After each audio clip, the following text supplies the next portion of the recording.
Capítulo primero. Un edificio gris, achaparrado de solo 34 plantas.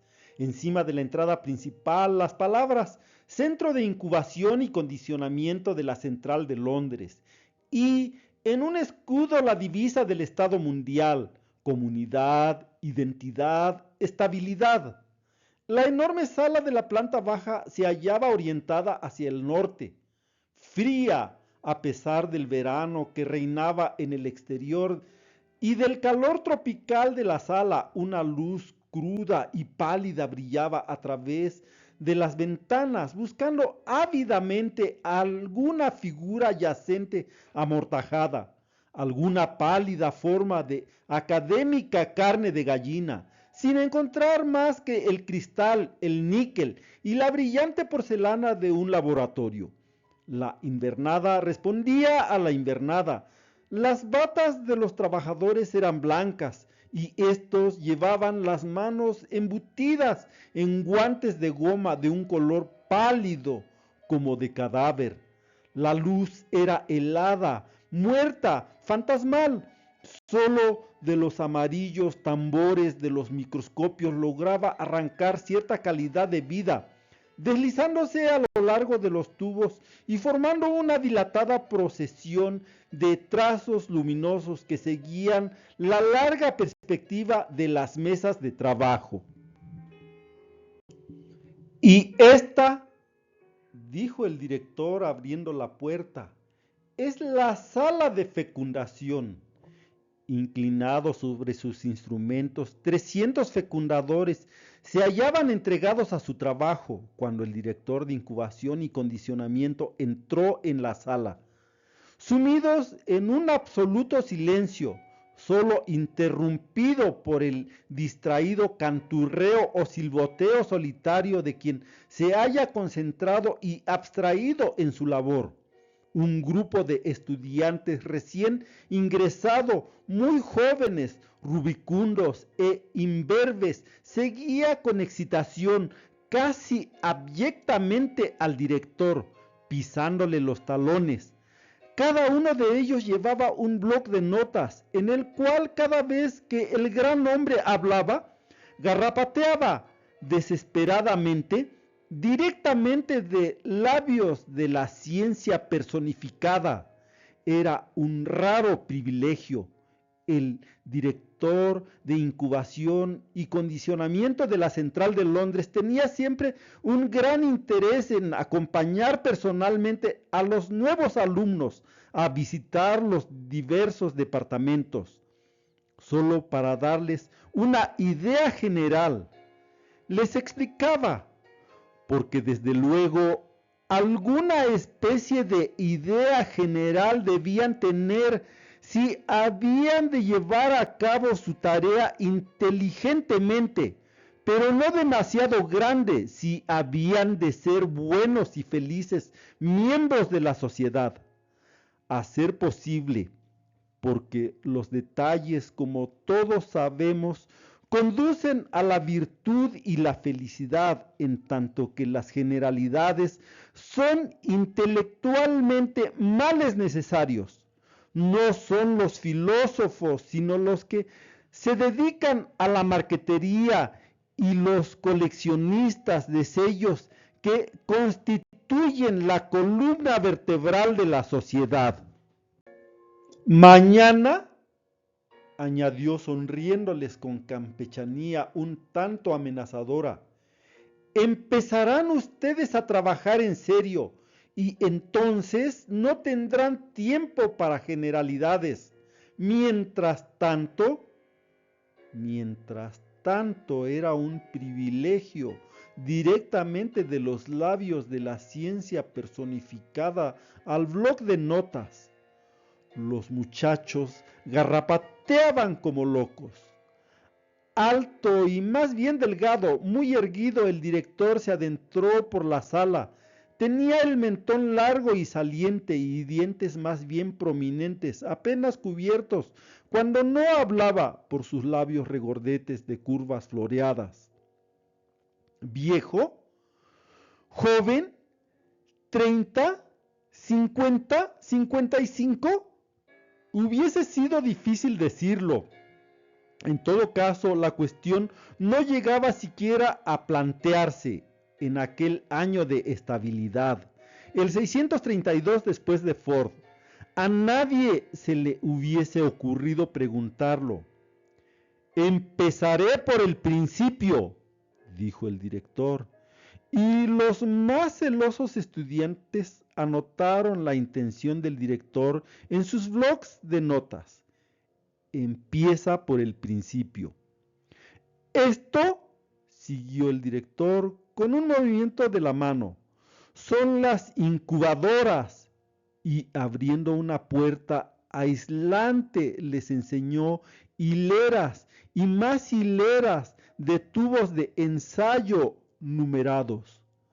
La provisión semanal de óvulos, explicó, conservados a la temperatura de la sangre, en tanto que los gametos masculinos, y al decir esto abrió otra puerta, deben ser conservados a 35 grados de temperatura en lugar de 37, la temperatura de la sangre esterilizada.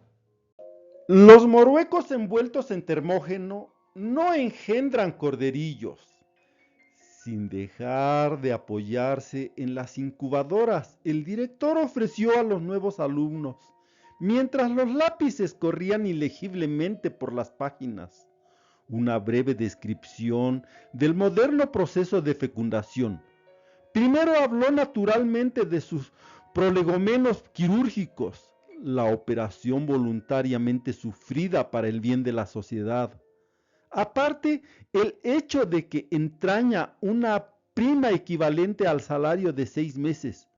Prosiguió con unas notas sobre la técnica de conservación de los ovarios extirpados, de forma que se conserven en vida y se desarrollen activamente. Pasó a hacer algunas consideraciones sobre la temperatura, salinidad y viscosidad óptimas. Prendidos y maduros, y acompañando a sus alumnos a las mesas de trabajo, les enseñó en la práctica cómo se retiraba aquel licor de los tubos de ensayo, cómo se vertía gota a gota sobre placas de microscopio especialmente caldeadas, cómo los óvulos que contenía eran inspeccionados en busca de posibles anormalidades, contados y trasladados a un recipiente poroso, y para ello los llevó al sitio donde se realizaba la operación. Este recipiente era sumergido en un caldo caliente que contenía espermatozoos en libertad, a una concentración mínima de 100.000 por centímetro cúbico, como hizo constar con insistencia. Y como al cabo de 10 minutos el recipiente era extraído del caldo y su contenido volvía a ser examinado, como si alguno de los óvulos seguían sin fertilizar, era sumergido de nuevo y, en caso necesario, una tercera vez, como los óvulos fecundados volvían a las incubadoras, donde los alfas y los betas permanecían hasta que eran definitivamente embotellados, en tanto que los gamas, deltas y epsilones eran retirados al cabo de solo 36 horas para ser sometidos al método de Bokanovsky. El método de Bokanovsky, repitió el director, y los estudiantes subrayaron estas palabras: un óvulo, un embrión, un adulto, la normalidad. Pero un óvulo bokanovskificado prolifera, se subdivide de 8 a 96 brotes, y cada brote llegará a formar un embrión perfectamente constituido, y cada embrión se convertirá en un adulto normal, una producción de 96 seres humanos donde antes solo se conseguía uno progreso. En esencia, concluyó el director de incubación y condicionamiento, la volcanovskificación consiste en una serie de paros del desarrollo. Controlamos el crecimiento normal y paradójicamente el óvulo reacciona echando brotes. Reacciona echando brotes. Los lápices corrían. El director señaló a un lado, en una ancha cinta que se movía con gran lentitud. Un portatubos enteramente cargado se introducía en una vasta caja de metal, de cuyo extremo emergía otro portatubos igualmente repleto. El mecanismo producía un débil zumbido. El director explicó que los tubos de ensayo tardaban 8 minutos en atravesar aquella cámara metálica. 8 minutos de rayos X era lo máximo que los óvulos podían soportar. Unos pocos morían. De los restantes, los menos aptos se dividían en dos. Después, a las incubadoras, donde los nuevos brotes empezaban a desarrollarse. Luego, al cabo de 2 días, se les sometía a un proceso de congelación y se detenía su crecimiento. 2, 4, 8. Los brotes a su vez echaban nuevos brotes. Después se les administraba una dosis casi letal de alcohol. Como consecuencia de ello, volvían a subdividirse, brotes de brotes, y después se les dejaba desarrollar en paz, puesto que una nueva detención en su crecimiento solía resultar fatal. Pero a aquellas alturas el óvulo original se había convertido en un número de embriones que oscilaba entre 8 y 96, un prodigioso adelanto. Hay que reconocerlo con respecto a la naturaleza. Mellizos idénticos, pero no en ridículas parejas, o de 3 en 3, como en los viejos tiempos vivíparos, cuando un óvulo se escindía de vez en cuando, accidentalmente, mellizos por docenas, por veintenas a un tiempo. Veintenas, repitió el director, y abrió los brazos como distribuyendo generosas dádivas. Veintenas. Pero uno de los estudiantes fue lo bastante estúpido para preguntar en qué consistía la ventaja. ¡Pero hijo mío!, exclamó el director, volviéndose bruscamente hacia él, ¿de veras no lo comprende? ¿No puede comprenderlo? Levantó una mano con expresión solemne. El método Volkanovski es uno de los mayores instrumentos de la estabilidad social. Uno de los mayores instrumentos de la estabilidad social. Hombres y mujeres estandarizados en grupos uniformes. Todo el personal de una fábrica podía ser el producto de un solo óvulo volcanovskificado. 96 mellizos trabajando en 96 máquinas idénticas. La voz del director casi temblaba de entusiasmo. Sabemos muy bien a dónde vamos. Por primera vez en la historia, citó la divisa planetaria: comunidad, identidad, estabilidad. Grandes palabras. Si pudiéramos volcanovskificar indefinidamente, el problema estaría resuelto. Resuelto por gamas en serie, deltas invariables, epsilones uniformes, Millones de mellizos idénticos, el principio de la producción en masa, aplicado por fin a la biología. Pero por desgracia, añadió el director, no podemos bokanovskificar indefinidamente. Al parecer 96 era el límite y 72 un buen promedio, lo más que podían hacer. A falta de poder realizar aquel ideal era manufacturar tantos grupos de mellizos idénticos como fuese posible, a partir del mismo ovario y con gametos del mismo macho. Y aún esto era difícil, porque por vías naturales se necesitan 30 años para que 200 óvulos alcancen la madurez. Pero nuestra tarea consiste en estabilizar la población en este momento, aquí y ahora. ¿De qué nos serviría producir mellizos con cuentagotas a lo largo de un cuarto de siglo? Evidentemente de nada.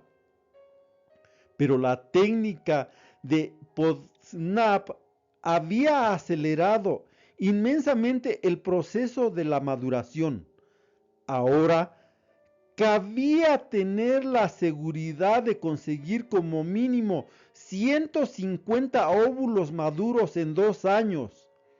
Fecundación y bokanovskificación, es decir, multiplicación por 72, aseguraban una producción media de casi 11,000 hermanos y hermanas en 150 grupos de mellizos idénticos, y todo ello en el plazo de 2 años. Y en casos excepcionales, podemos lograr que un solo ovario produzca más de 15,000 individuos adultos. Volviéndose hacia un joven rubio y coloradote que en aquel momento pasaba por allá, lo llamó. Mr. Foster, ¿puede decirnos cuál es la marca de un solo ovario, Mr. Foster? 16,012 en este centro, contestó Mr. Foster sin vacilar. Hablaba con gran rapidez, tenía unos ojos azules muy vivos y era evidente que le producía un intenso placer citar cifras. 16,012 en 189 grupos de mellizos idénticos. Pero desde luego se ha conseguido mucho más, prosiguió atropelladamente. En algunos centros tropicales, Singapur ha producido a menudo más de 16,500 y Mombasa ha alcanzado la marca de los 17,000. Claro que tienen muchas ventajas sobre nosotros. Deberían ustedes ver cómo reacciona un ovario de negra a la pituitaria. Es algo asombroso cuando uno está acostumbrado a trabajar con material europeo. Sin embargo, agregó riendo, aunque en sus ojos brillaba el fulgor del combate y avanzaba la barbilla retadoramente. Sin embargo, nos proponemos batirles. Sí podemos. Actualmente estoy trabajando en un maravilloso ovario Delta menos. Solo cuenta 18 meses de antigüedad. Ya ha producido 12,700 hijos decantados o en embrión. Y sigue fuerte. Todavía les ganaremos. Este es el espíritu que me gusta, exclamó el director y dio unas palmadas en el hombro de Mr. Foster. Venga con nosotros y permita a estos muchachos gozar de los beneficios de sus conocimientos de experto. Mr. Foster sonrió modestamente.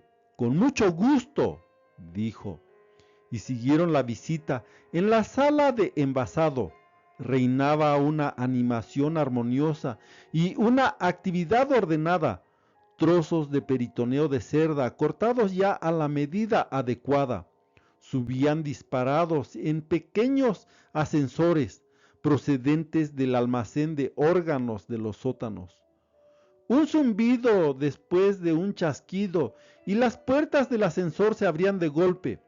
El forrador de envases solo tenía que alargar la mano, coger el trozo, introducirlo en el frasco, alisarlo y antes de que el envase debidamente forrado por el interior se hallara fuera de su alcance, transportado por la cinta sin fin, un zumbido, un chasquido y otro trozo de peritoneo era disparado desde las profundidades, a punto para ser deslizado en el interior de otro frasco, el siguiente de aquella lenta procesión que la cinta transportaba. Después de los forradores había los matriculadores. La procesión avanzaba uno a uno. Los óvulos pasaban de sus tubos de ensayo a unos recipientes más grandes. Diestramente, el forro de peritoneo era cortado, la mórula situada en su lugar, vertida la solución salina. Y ya el frasco había pasado y les llegaba la vez a los etiquetadores. Herencia, fecha de fertilización, grupo de Bokanovsky al que pertenecía. Todos estos detalles pasaban del tubo de ensayo al frasco, sin anonimato ya, con sus nombres, a través de una abertura de la pared hacia la sala de predestinación social. 88 metros cúbicos de fichas, dijo Mr. Foster, satisfecho al entrar. Que contienen toda la información de interés, agregó el director, puestas al día todas las mañanas y coordinadas todas las tardes, en las cuales se basan los cálculos tantos individuos de tal y tal calidad, dijo Mr. Foster, distribuidos en tales y tales cantidades, el óptimo porcentaje de decantación en cualquier momento dado, permitiendo compensar rápidamente las pérdidas imprevistas. Rápidamente repitió Mr. Foster. Si supieran ustedes la cantidad de horas extras que tuve que emplear después del último terremoto en el Japón. Rió de buena gana y movió la cabeza. Los predestinadores envían sus datos a los fecundadores, quienes les facilitan los embriones que solicitan, y los frascos pasan aquí para ser predestinados concretamente, después de lo cual vuelven a ser enviados al almacén de embriones, a donde vamos a pasar ahora mismo. Y abriendo una puerta, Mr. Foster inició la marcha hacia una escalera que descendía al sótano. La temperatura seguía siendo tropical, el grupo penetró en un ambiente iluminado con una luz crepuscular. Dos puertas, un pasadizo con un doble recodo aseguraban al sótano contra toda posible infiltración de la luz.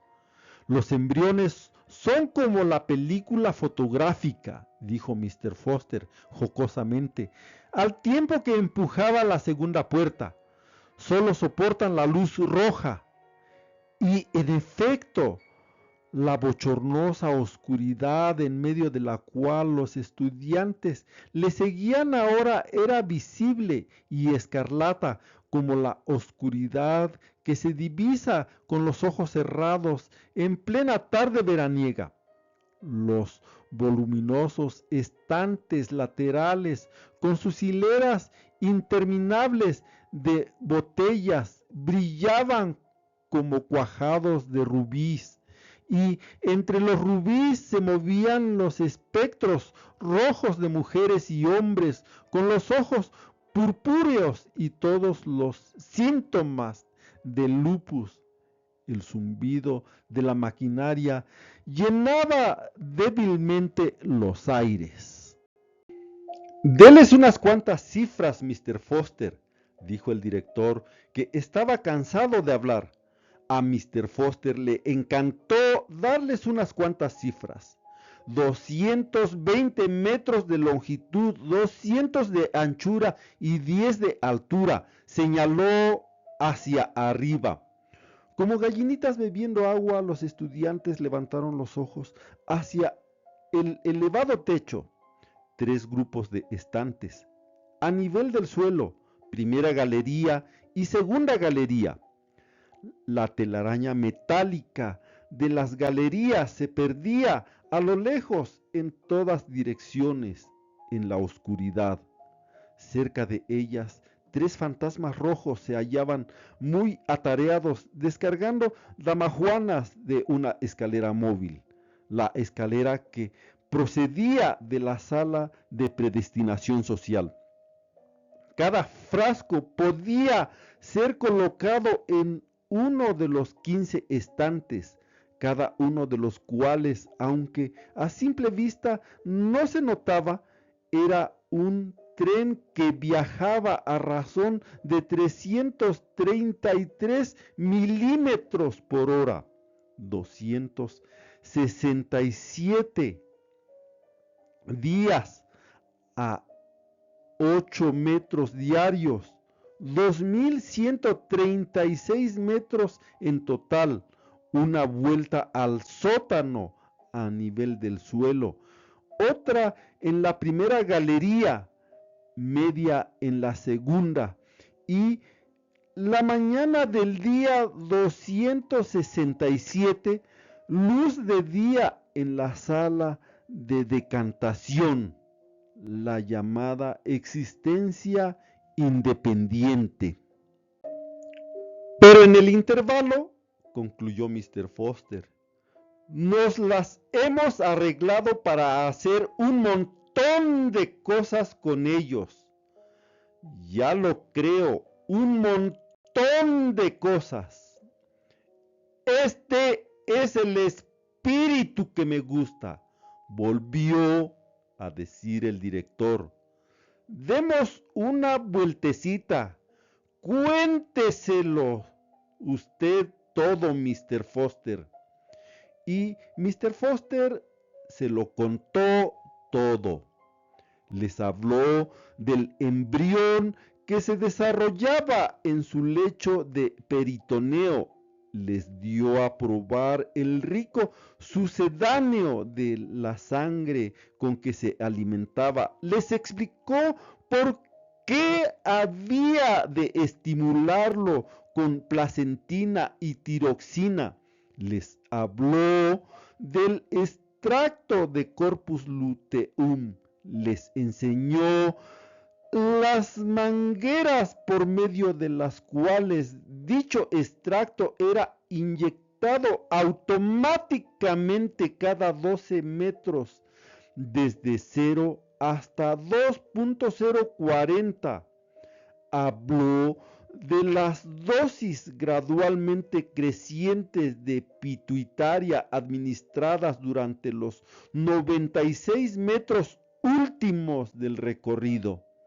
Describió la circulación materna artificial instalada en cada frasco en el metro 112. Les enseñó el depósito de sucedáneo de la sangre, la bomba centrífuga que mantenía al líquido en movimiento por toda la placenta y lo hacía pasar a través del pulmón sintético y el filtro de los desperdicios. Se refirió a la molesta tendencia del embrión a la anemia, a las dosis masivas de extracto de estómago de cerdo y de hígado de potro fetal que en consecuencia había que administrar. Les enseñó el sencillo mecanismo por medio del cual durante los 2 últimos metros de cada 8 todos los embriones eran sacudidos simultáneamente para que se acostumbraran al movimiento. Aludió a la gravedad del llamado trauma de la decantación y enumeró las precauciones que se tomaban para reducir al mínimo, mediante el adecuado entrenamiento del embrión envasado. Tan peligroso shock. Les habló de las pruebas de sexo llevadas a cabo en los alrededores del metro 200. Explicó el sistema de etiquetaje, una T para los varones, un círculo para las hembras y un signo de interrogación negro sobre fondo blanco para los destinados a hermafroditas. Porque desde luego, dijo Mr. Foster, en la gran mayoría de los casos la fecundidad no es más que un estorbo. Un solo ovario fértil de cada 1200 bastaría para nuestros propósitos. Pero queremos poder elegir a placer y desde luego conviene siempre dejar un buen margen de seguridad. Por esto permitimos que hasta un 30% de embriones hembra se desarrollen normalmente.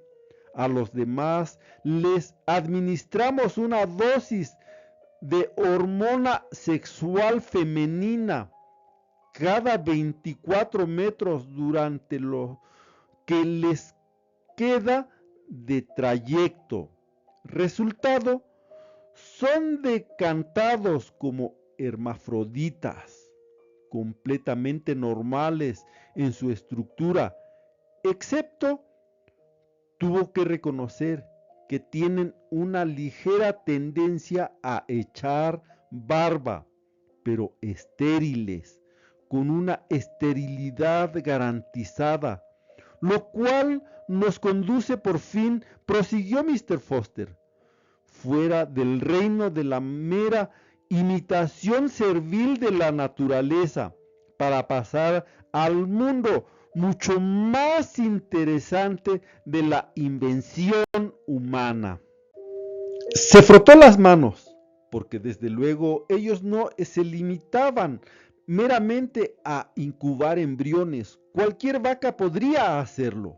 También predestinamos y condicionamos, decantamos nuestros críos como seres humanos socializados, como alfas o epsilones, como futuros poseros o futuros, iba a decir, futuros interventores mundiales, pero rectificando a tiempo dijo, futuros directores de incubadoras.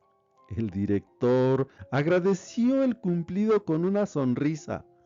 Pasaban en aquel momento por el metro 320 del estante número 11, un joven beta menos. Un mecánico estaba atareado con un destornillador y una llave inglesa trabajando en la bomba de sucedáneo de la sangre de una botella que pasaba. Cuando dio vuelta a las tuercas, el zumbido del motor eléctrico se hizo un poco más grave. Bajó más aún y un poco más. Otra vuelta a la llave inglesa, una mirada al contador de revoluciones y terminó su tarea. El hombre retrocedió 2 pasos en la hilera e inició el mismo proceso en la bomba del frasco siguiente. Está reduciendo el número de revoluciones por minuto, explicó Mr. Foster. El sucedáneo circula más despacio, por consiguiente pasa por el pulmón a intervalos más largos. Por tanto, aporta menos oxígeno al embrión. No hay nada como la escasez de oxígeno para mantener a un embrión por debajo de lo normal. Y volvió a frotarse las manos. ¿Y para qué quieren mantener a un embrión por debajo de lo normal?, preguntó un estudiante ingenuo. ¡Estúpido!, exclamó el director rompiendo un largo silencio. ¿No se le ha ocurrido pensar que un embrión de epsilon debe tener un ambiente epsilon y una herencia epsilon también? Evidentemente no se le había ocurrido. Quedó abochornado. «Cuanto más baja es la casta», dijo Mr. Foster, «menos debe escasear el oxígeno. El primer órgano afectado es el cerebro, después el esqueleto. Al 70% del oxígeno normal se consiguen enanos. A menos del 70, monstruos sin ojos, que no sirven para nada», concluyó Mr. Foster. En cambio, y su voz adquirió un tono confidencial y excitado, si logran descubrir una técnica para abreviar el periodo de maduración, ¡qué gran triunfo! ¡Qué gran beneficio para la sociedad! Consideren, si no al caballo. Todos lo consideraron.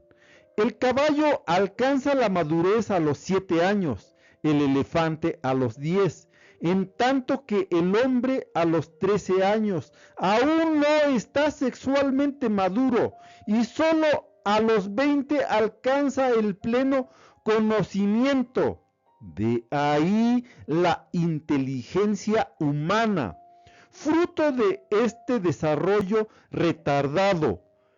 Pero en los epsilones, dijo Mr. Foster muy acertadamente, no necesitamos inteligencia humana.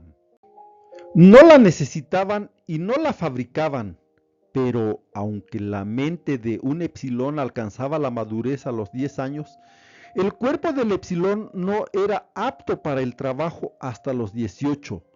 Largos años de inmadurez superflua y pérdida. Si el desarrollo físico pudiera acelerarse hasta que fuera tan rápido, digamos como el de una vaca, ¡qué enorme ahorro para la comunidad! ¡Enorme!, murmuraron los estudiantes. El entusiasmo de Mr. Foster era contagioso. Después se puso más técnico.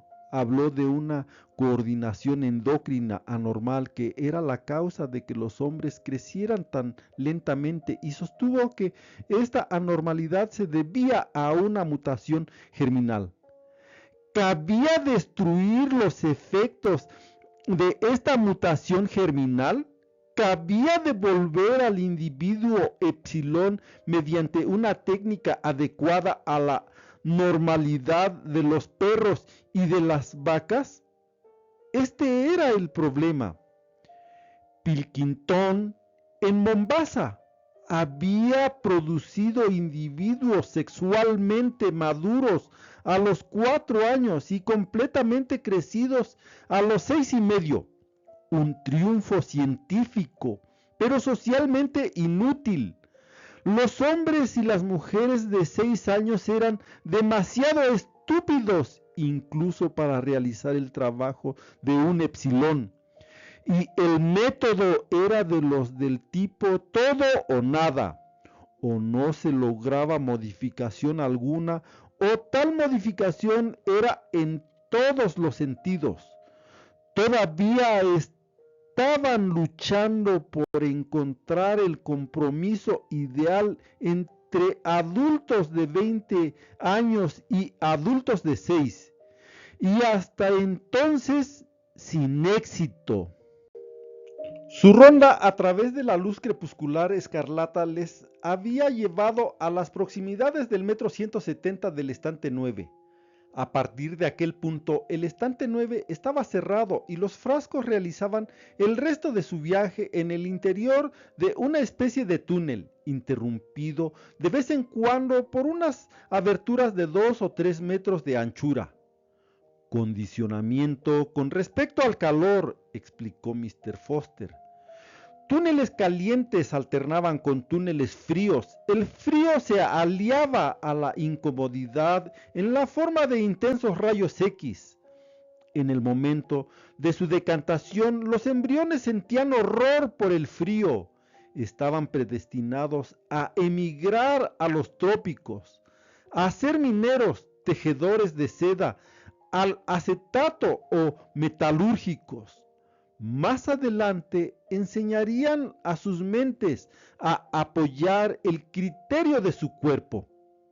Nosotros los condicionamos de modo que tiendan hacia el calor, concluyó Mr. Foster. Y nuestros colegas de arriba les enseñarán a amarlo. Y intervino el director sentenciosamente, este es el secreto de la felicidad y la virtud. Amar lo que uno tiene que hacer. Todo condicionamiento tiende a esto, a lograr que la gente ame su inevitable destino social. En un boquete entre dos túneles, una enfermera introducía una jeringa larga y fina en el contenido gelatinoso de un frasco que pasaba. Los estudiantes y sus guías permanecieron observándola unos momentos.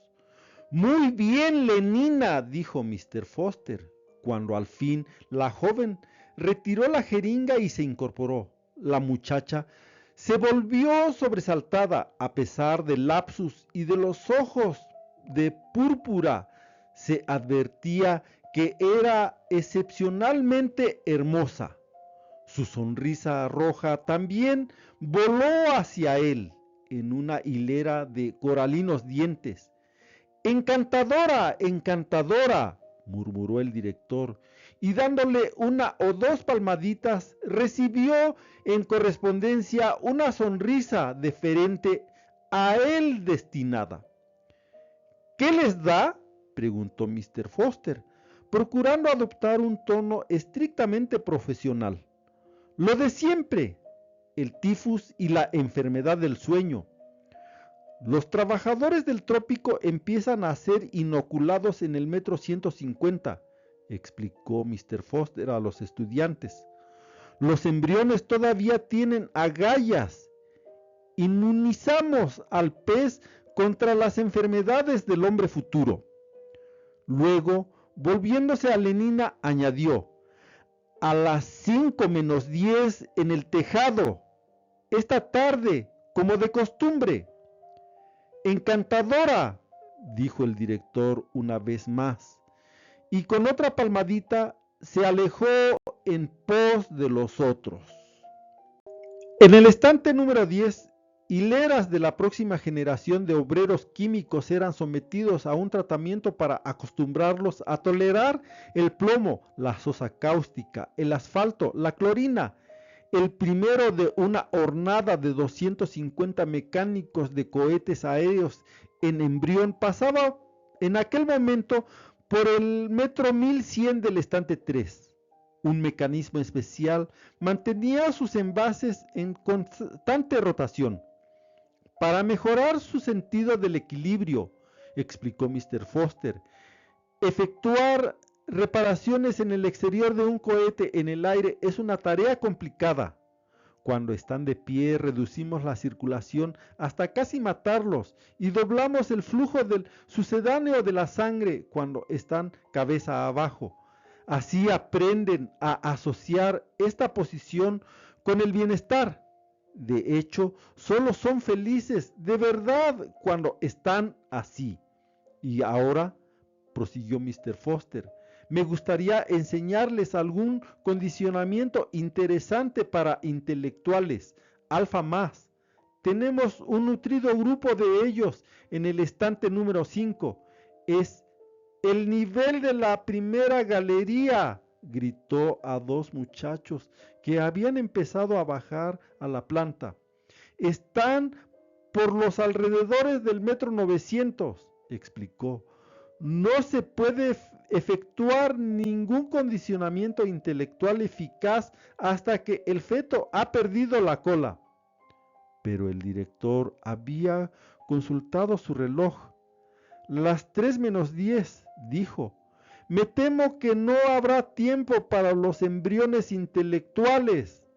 Debemos subir a las guarderías antes de que los niños despierten de la siesta de la tarde. Mr. Foster pareció decepcionado. Al menos una mirada a la sala de decantación, imploró. Bueno, está bien. El director sonrió con indulgencia, pero solo una ojeada.